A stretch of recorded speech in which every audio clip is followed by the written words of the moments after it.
Good morning, everyone. Today is November 7th, 2019. It is 30 but feels like 21 here in North Idaho. I'm Jody and welcome to Moose Flats Farm.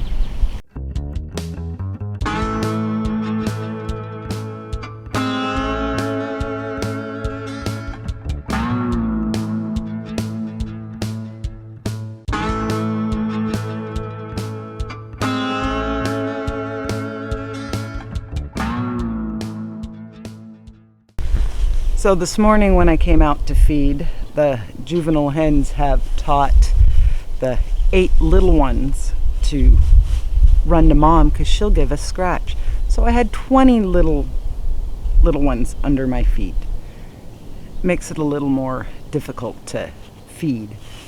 But today I'm going to work on getting this red twig dogwood pruned back. Even though the ground's frozen, we won't be able to move it. I've got to get it pruned back so I can get the cedar planter boxes moved up here and then get the turkey pen cleaned up so I can move the hydrangea over there under cover, because we have been putting them in the greenhouse, but then they start growing about a month and a half too early to come outside in the spring. So I'm gonna just try keeping them outside and see what we get next spring. But let's get this guy pruned so we can get the planter boxes moved.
Well, that looks better, and even if we're not in a hot-fired rush next spring to get the dogwood moved over to its new home, it will be compact for at least next year.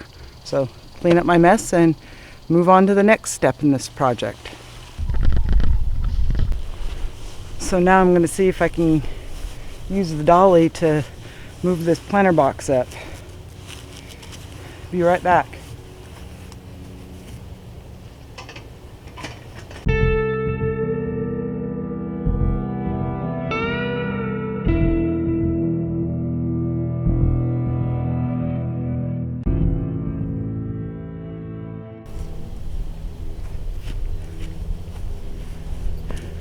Nope, gonna have to wait for David John to be done fixing the fence. So while I'm waiting for that, I'm gonna clean up a pile of leaves and start on something else.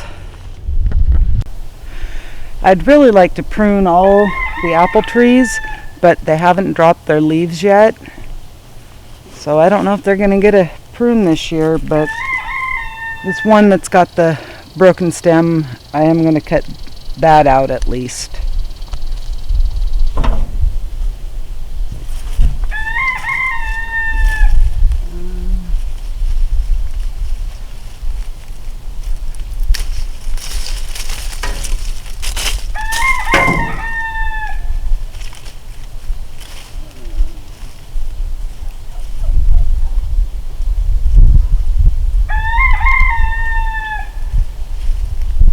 I'm going to need the big pruners for that.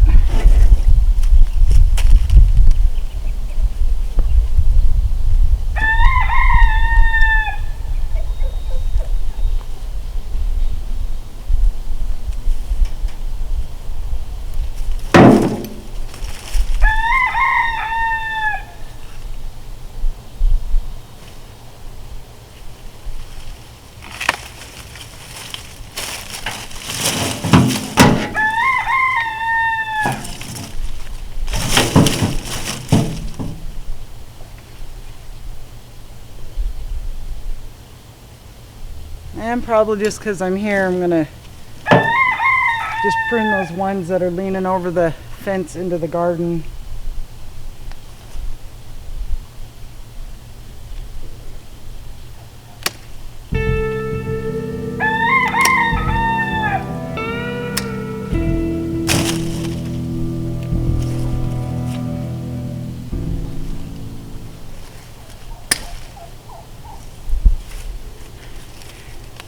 And I'm going along, I'll bring the camera in here in a second and show you a little better, but I'm pruning where I got a growth bud that's either going up or out from the center of the tree.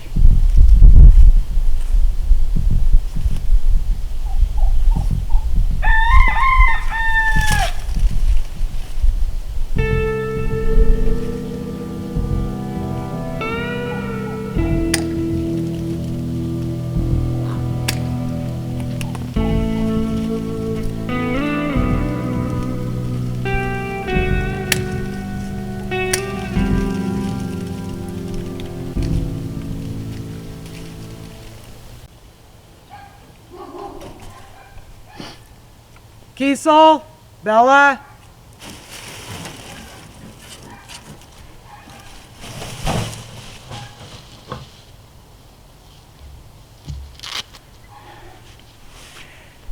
And this is, and I'm on a hill, you're in a hole. This is a lot easier to do when they don't have any leaves on them.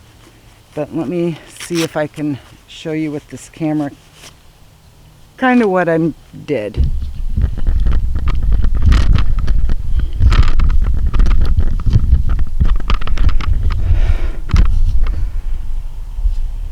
So I've been taught when you prune, you want to prune with a growth bud going up and out from the center of the tree. So it's like this one, I've got this growth bud growing up. This one here, growth bud growing up. And you don't want any branches that are really going straight down. So where was that one? Had one that I pruned out. It's like this one right in here, because it's hanging straight down. That would get pruned out. Just for the longevity of bearing fruit, they find the branches that hang down stop producing a lot quicker.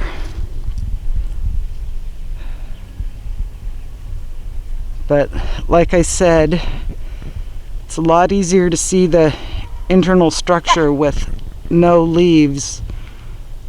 So hopefully, before it gets too deep in snow and everything, these guys drop their leaves so I can get them pruned.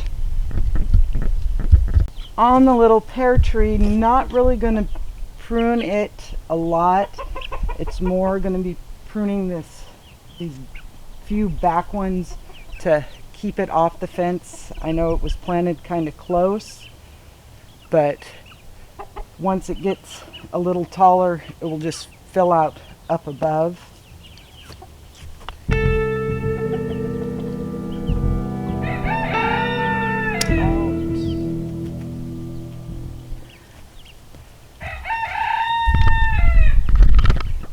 And as far as the pear, that's all I'm going to take off. Just cleaning the backside up a little bit that's against the fence.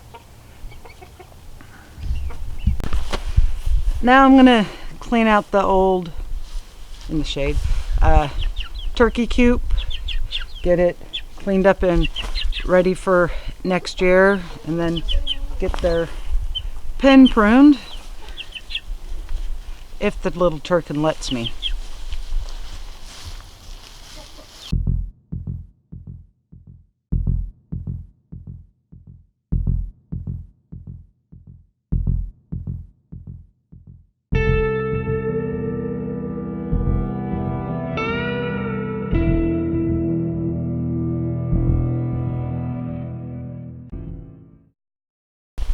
Well, that gets that cleaned out. I'm not going to put shavings in it until next spring when we get the new turkeys, because gotta put a door on it and string a heat light for when they come. But go bring the hydrangea in.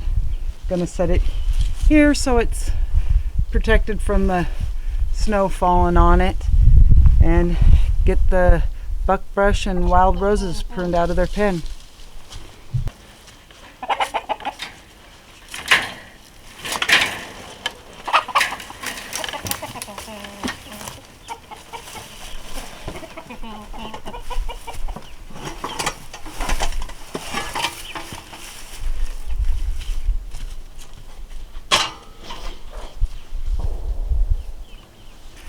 And probably won't have to really do, other than where the flower buds are, pruning on it next year, since the Muscovies did a good job of nibbling it back. Kept telling them you can't prune it until spring. They didn't listen.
Need to get the big pruners to work on that ocean spray.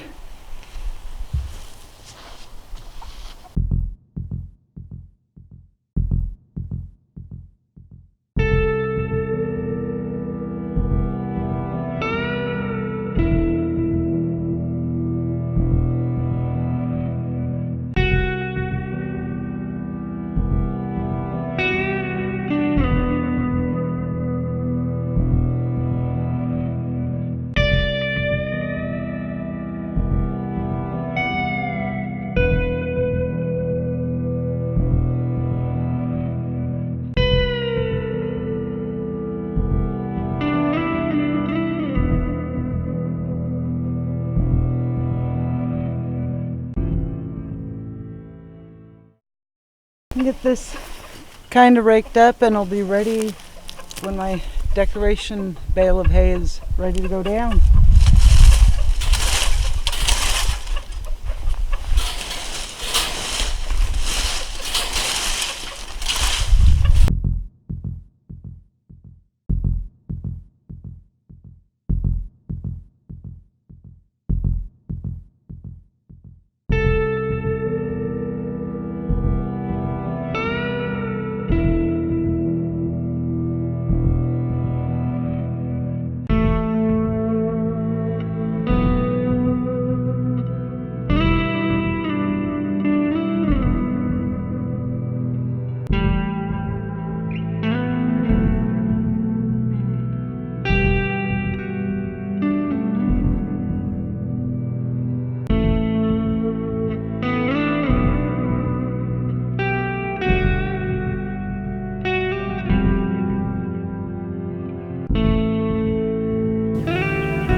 So the big concrete block, I think Davy John wants to try to get it out. I'm not sure if we're going to be able to or not, but I think the little chunks of concrete are just going to move against the back fence.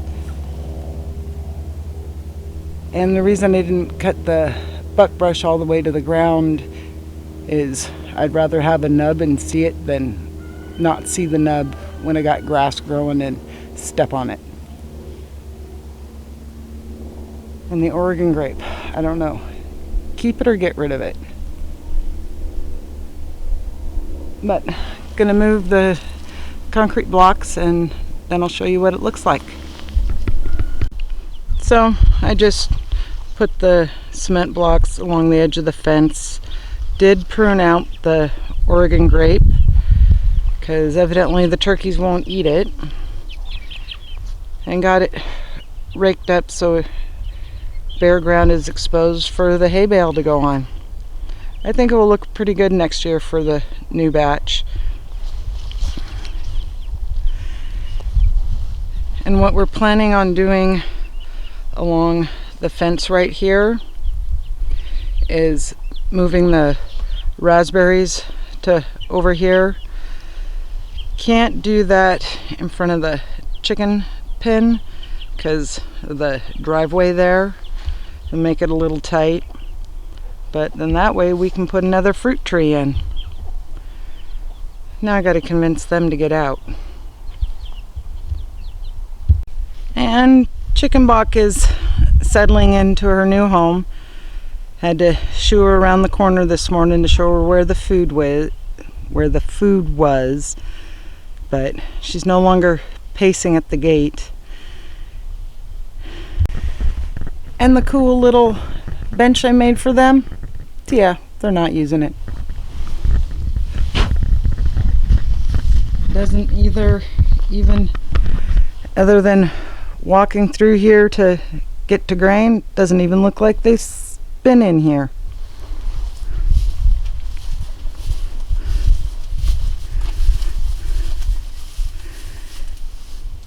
Yeah, I know. Need to bring you guys some more water.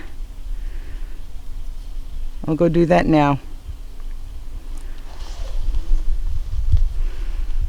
But they're all settling in good.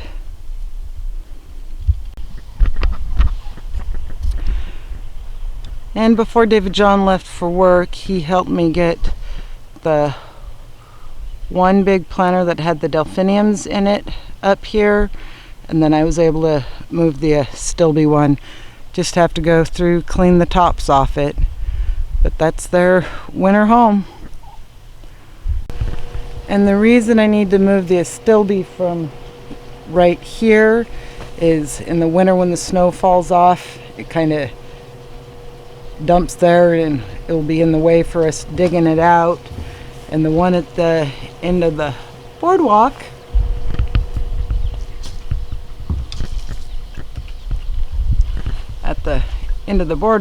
right there, when we're running the snow blower, it's in the way to make that corner and keep it so we have a nice walkway.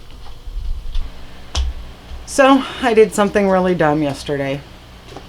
I made the jerky, and the dehydrator we were using is one of those old-fashioned round ones, and we'd put parchment down, and it took like a day and a half to dry the meat out.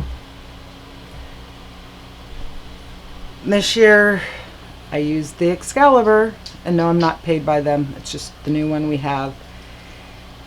And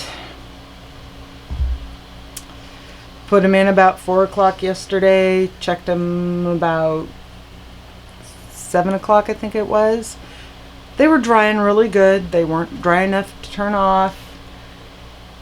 And then I didn't check them before I went to bed about 9-10 o'clock. And woke up this morning about 6 o'clock going, oh no. Well, they're uber dry. David John said the house smelled like old meatloaf. Uber expensive dog treats for Kiesel. Bella can't have them. Makes her sick.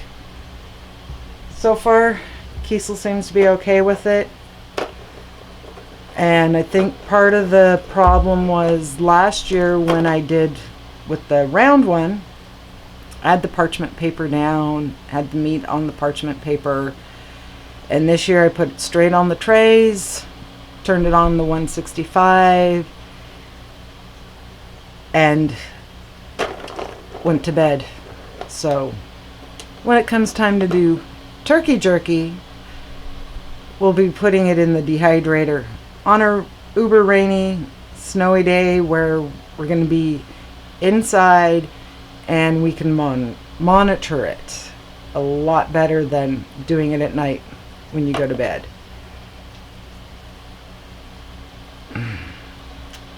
It is such a bummer, and I am so mad at myself, and sorry to those that were excited to try the turkey jerky. Not gonna happen this year, but Kiesel likes it.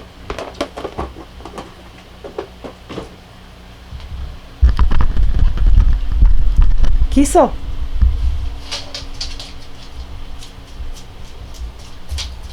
Sit. There you go.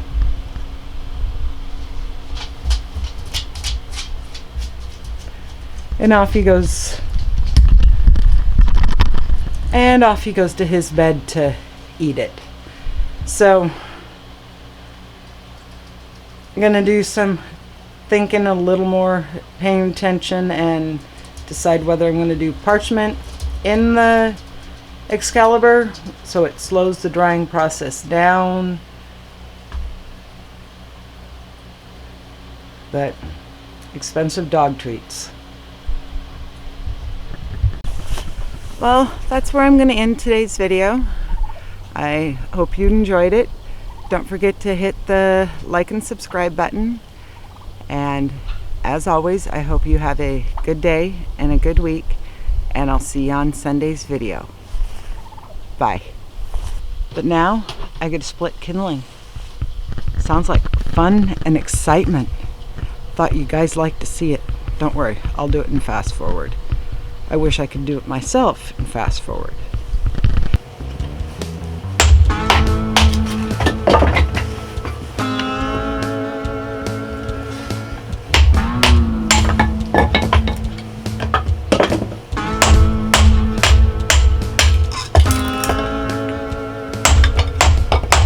Okay, I'm joking for now. I'm not going to show you me splitting all this kindling.